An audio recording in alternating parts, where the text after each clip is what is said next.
Welcome back, everybody. This is the Now Morning Show right here on TTT, also on Talk City 91.1 FM, TTT Live online on Facebook, and search up TTT Live online on YouTube as well, and you can catch us streaming live there.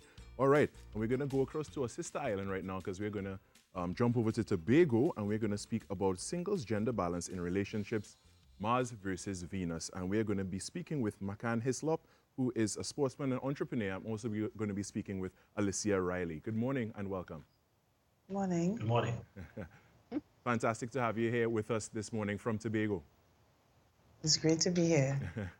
Now, we had a previous conversation in regards to this topic here, the Mars versus Venus. And before we were speaking about gender balance in marriage, now we're speaking about singles gender balance in relationship.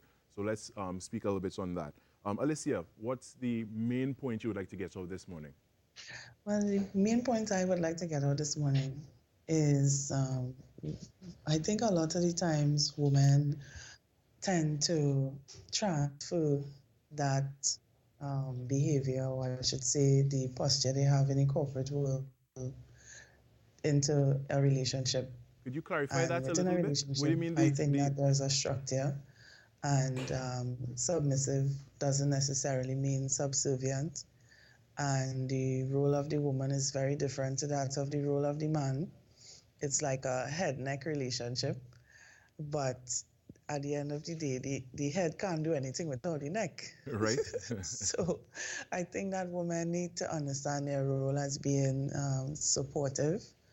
And the faster we realize this as a society and the faster we could get this point across to our young girls, I think we would see a vast difference in relationships and, just interactions between men and women.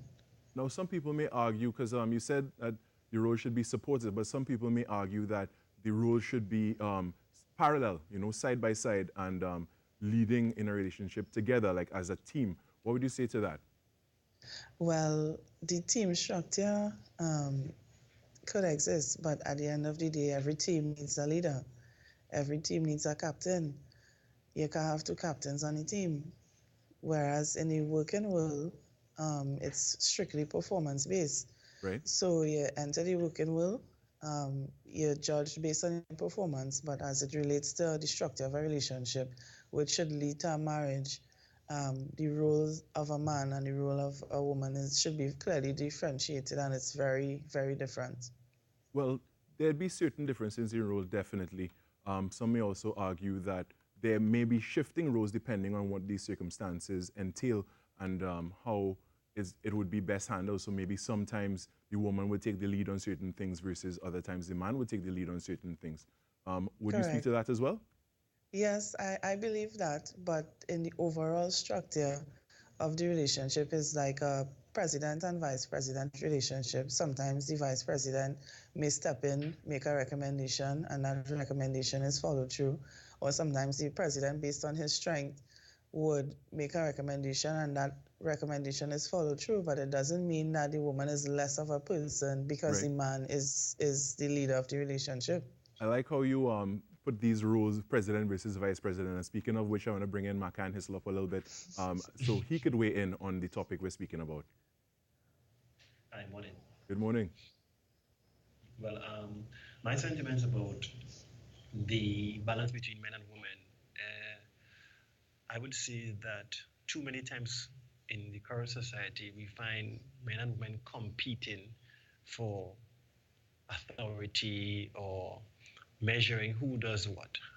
Something I said in the debate, I think holds true, whereby if you're in a relationship and you have things to do, the most important thing is getting the things done, and not so much who does what and who does more or less. I think that if it is your approach to the situation as men and women, that we're a team and we need to get these things done and work towards that, be better off than competing. I also do agree with what Alicia said, whereby there needs to be a leader in this union. When it comes to matters that involves both person, and I guess a decision needs to be made, there needs to be somebody who understands that this is where I come in. Right, definitely. I want to thank you both very much, McCann Hislop and Alicia Riley, for all you've shared this morning. We have to leave it right there because we have to take a break for the news at the top of the hour. But thank you very much, and we'll be right back after this.